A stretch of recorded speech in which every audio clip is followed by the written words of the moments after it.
用铲子搅拌搅拌就能做的面包，简单又柔软好吃。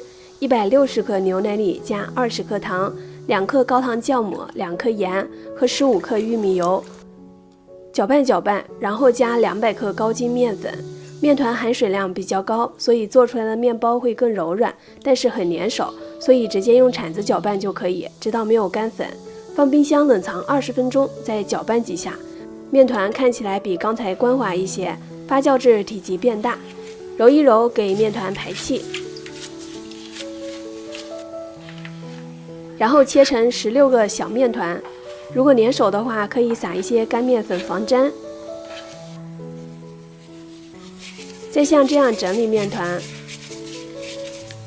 全部做好之后，2次发酵30到40分钟，做成这样的小面包，可以缩短烤制的时间，面包水分流失会比较少，所以吃起来也更加柔软好吃。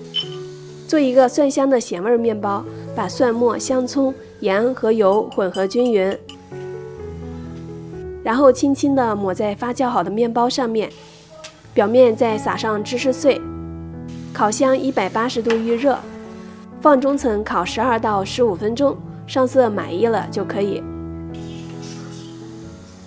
不管你在哪个国家观看我的视频，如果喜欢的话，记得订阅关注我的频道。我是香香，下期再见。